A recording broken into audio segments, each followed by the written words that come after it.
Hey there everyone, this is Samuel Johnson and welcome back to the Lyoko Retrospectives. Back in our regular location, with better lighting, and not as rushed because I'm in a hurry. Today we're going to be discussing episode 39 of Code Lyoko, A Bad Turn, and I initially thought I was going to hate this episode.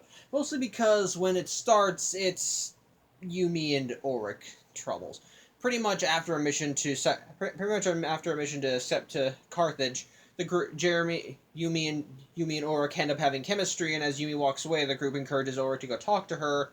So he follows after, but when he arrives, she sees Yumi with William because William was waiting outside the gate of her house. William goes in for a kiss. Ulrich sees this and runs away in his typical huff. But before he can actually kiss Yumi, she says, "No, I'm not. I'm sorry, I'm not interested," and just leaves him with William making the correct assumption that it's or that Ulrich is that's the reason they didn't actually get together was because of Ulrich. As such, the next day, all the kids at school are taking part in a driving test, which most of them end up sucking at. And however, Ulrich is giving Yumi the cold shoulder because he assumes that she and William are a couple, even though they're not. Though when Yumi ends up hearing that Ulrich followed her home, she correctly realizes that that's why he's angry. Although they never get a chance to confront each other, as William ends up taking his turn to drive, and then Ulrich takes his turn and he flops horribly. And William pretty much pokes the bear, and they end up getting into a fight, which in turn gets them both detention with Jim. However, while I first thought that this was going to be the center of focus of the episode, like with Marabunta and how the whole BS there kind of really made me hate the stuff with Ulrich, it kind of gets sidetracked as Xana once again activates another tower. Only this time he's kind of recycling an old plan with a few improvements. So, you see, remember how at the end of Season 1, Xana took control of the scanners to devirtualize the horde of Cancrelites into the real world? Well, this time he's trying that same plan again, only this time with crabs. And it's actually really cool, and it kind of helps show that Xana's become more powerful, as the crabs are a much bigger threat than the Cancrelites. I'm not saying that the Cancrelites weren't a threat, like in large enough numbers they could be a problem, and they could still shoot lasers that could really hurt people. But these are giant crabs. Each of them almost the size. Each of them as tall as a house, and they also shoot lasers. So yeah, those are a bigger threat. And unlike the Cancrelites that are dangerous in larger hordes, Xana only needed to devirtualize about 3 of them before to make a threat. As such, when the group minus Ulrich, because again detention, goes to the factory to go to Lyoko, unfortunately there's a crab waiting for them. They manage to distract it enough so that they can get down to the lab, but unfortunately, Yumi, on top of that, Yumi unfortunately is also absent, as when she went to run to the factory, she wound up getting a call from her younger brother talking about a monster at their house, which was a crab going to their house. Xana's sending the crabs right after the Lyoko group, as in the real world they don't have their superpowers. And to make matters worse, when Odd and Aelita go down to the chambers to go into Lyoko, it turns out that Xana had some forward thinking and smashed all but one of them. Of course, with the crabs. As such, they send Aelita in first, which I thought was a stupid move because odds are if Xana's going to devirtualize more of these things, then he probably sent it out through that one scanner. And if Aelita gets sent in, then odds are that wants to stop the crab from smashing the last one, as she'll be in Lyoko completely by herself. But they send her in anyway, and sure enough, the crab comes out and ends up smashing the pod. Excuse me a sec. Sorry, dog. So yeah, Aelita's pretty much now defenseless, is now completely by herself on Lyoko, while the rest of the group is now on the outside dealing with the crabs. As such, we already know where a few of them are. As such, we already know where one is. There's one upstairs. There's one still upstairs. One one at the academy, and one outside. There's one in the factory. One at the academy. One at Yumi's house. Sorry if the camera's gonna shake. I'm doing the camera's on my bed and my dog's moving around. Anyway, so pretty much the group divides and conquers. pretty much when one of the crabs goes to the academy, of course, when everything's going to hell in a handbasket, Jim ends up taking notice, and again, to Jim's credit, just like with the Cankerlites, he goes in guns blazing and tries to fight the crab. It's hopeless as he gets blasted right away, but again, points to the guy. He sees a giant monster, and what does he do? He just runs at it screaming, ready to try and fight it. That is ballsy. And again, to kind of extend that award, Yumi's dad probably earns it too, as when the crab goes and attacks their house, he gets on a samurai uniform and hunkers down, ready to fight the thing. That's again ballsy, really ballsy, and kudos to them. But of course, they're still inexperienced, and like I said, Jin gets knocked out. So the instant Ulrich sees the crab, he and William pretty much gear up and raid and go and try and get it away from the school. With Ulrich going ahead, with Ulrich and William running into the forest and getting the crab to chase after them. And as William baits the thing closer to the shack, Ulrich comes in and stabs into the eye, killing it. As on top of that, after they kind of have a bit of back and forth, I'll talk about that after another the summary.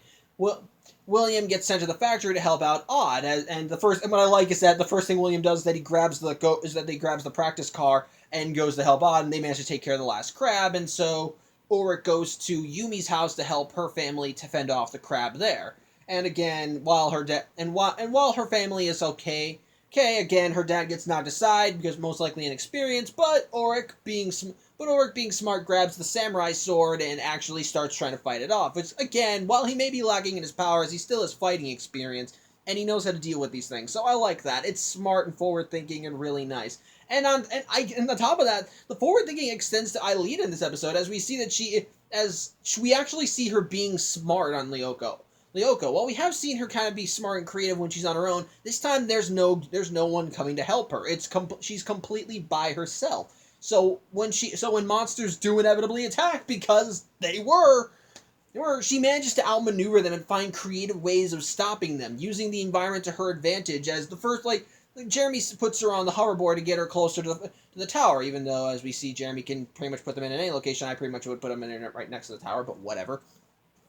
But we see her using it in creative ways, finding ways to get the monsters to get distracted or have them destroy themselves. It's actually really interesting.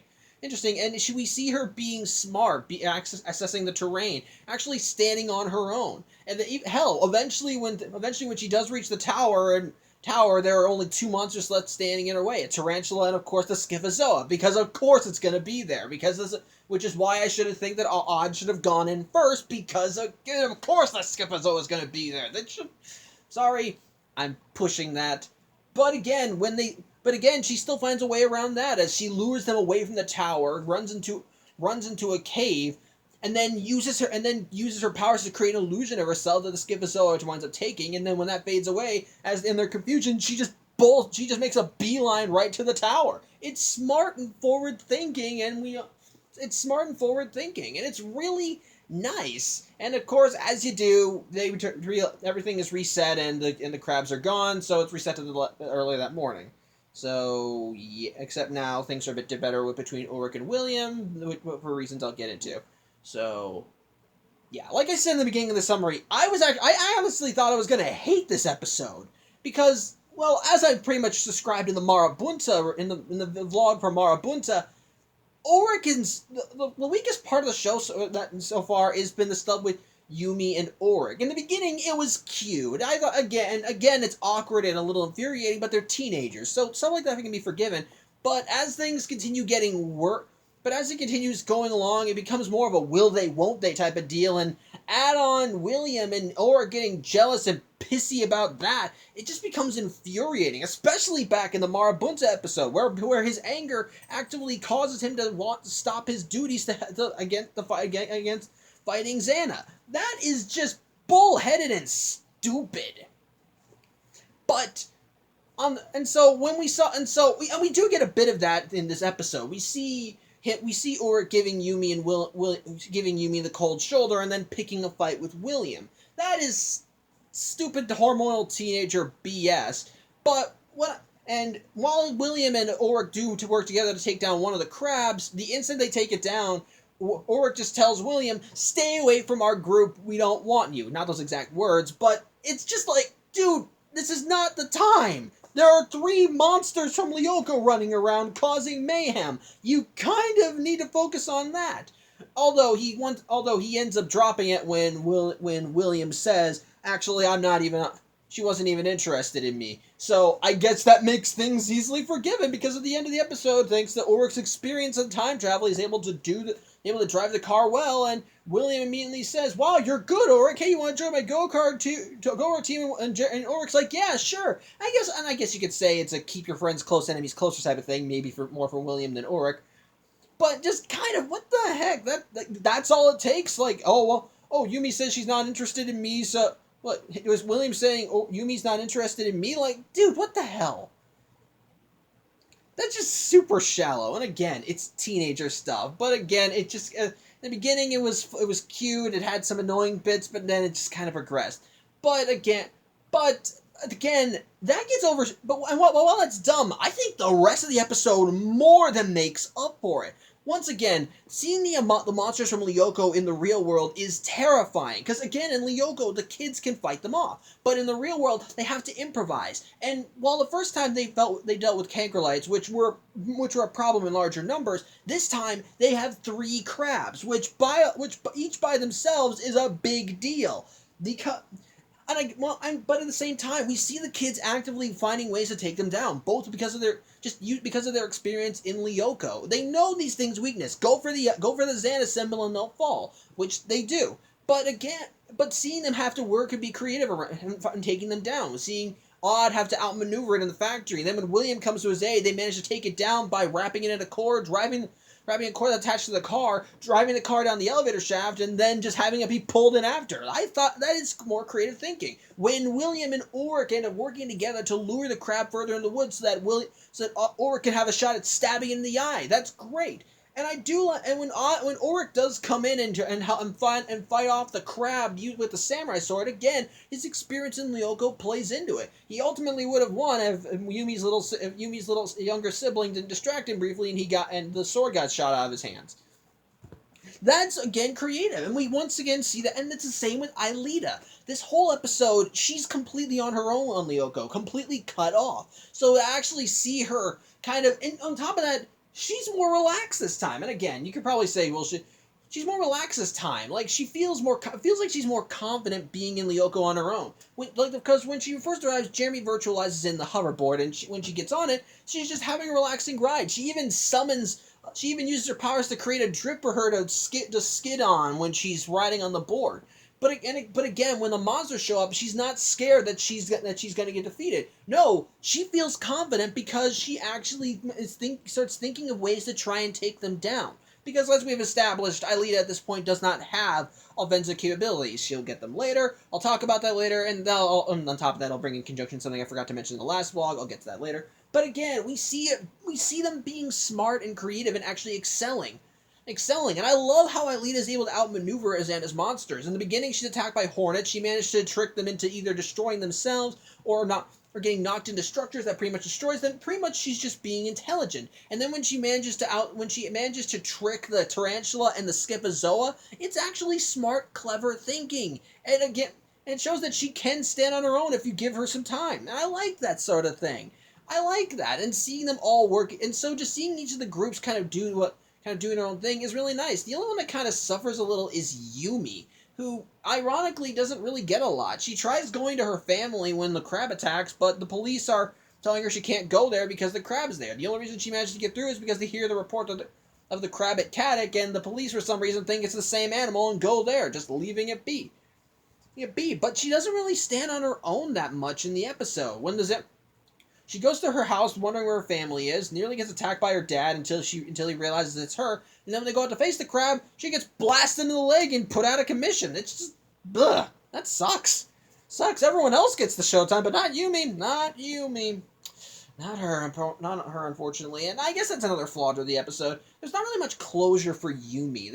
Despite the fact that William and Ulrich's whole thing is them competing over who gets to be with Yumi, in this case, she doesn't really get much She doesn't really get much to her aside from her telling William no at the beginning of the episode. She never gets to talk with. She never gets to talk with Ulrich at any point. Not even in the epilogue section. She never really gets alone time. She doesn't really get so much time to stand on her own. She's just. While her family is made targets, she's not really allowed to fight back against them. Instead, having to get Ulrich to come and save her. It just kind of feels like they're disregarding. It feels like that she kind of got pushed aside a little for the episode. She's still a part of it, but more. But she has less to do, is what I'm saying, and I admit I don't like that. With that being said, though, another strength of the episode is, well, seeing the group working with William. Again, when you know what happens in the future, you have to really keep track of stuff with William. And throughout this entire episode, we actually see William adapting well. While he initially freaks out when he sees a first crab, he and Ulrich are able to work he's able to work with Ulrich seamlessly in order to draw the crab away from this mechanic and then ultimately destroy it. After he and Ulrich have their conversation about Yumi, he goes to the factory to help out Odd, and they both manage to work together to take down the crab. It shows that he's got more cohesion and he's good at, and he can adapt in a crisis. I like stuff like that, and the fact that he's starting to getting closer with the group is a nice little is nice. I like seeing that. We see them get close. We see them kind of get. From his perspective, this stuff will be undone thanks to the return to the past, because that's what they do at the end. The crabs cause too much damage, as I said. But at the same time, we see the group seeing that cohesion, seeing that work. It shows that William is actually capable in stuff like this, and seeing the group allowing him to work, and seeing the group actively working with him in this whole thing, it's good. It's actually good and helps, and kind of is a nice little tease to nice little layer, nice little foreshadowing, and just kind of hinting at what's going to happen later on in the series. I like stuff like that. That's good. I actually really like that. Yeah. Overall, while Yumi didn't really have a lot to do in the episode, and there was still a bit of stuff with Ulrich being grouchy because, ooh, Yumi's with William, yada yada, the rest of the episode more than makes up for it. While Yumi doesn't get a lot of attention, all the other characters have plenty of time to shine and show their strengths. The threat is a really good one, and I love seeing the crabs running around in real life. It's nice to see cohesion with William and seeing them all working together. And I like seeing just kind of how things continue building, and how they get out and how they get through them, the creative ways they take these guys down. It's really well done, really well told. Overall, a really nice episode with like maybe a couple flaws that bring it down a smidge, but not by a lot. The rest of the episode, I think, more than makes up for it. I think it's actually a really good episode, and I recommend that you check it out. So, yeah, that's about it then. Thank you for watching. I'm Samuel Johnson, and I'll see you next week. Take care.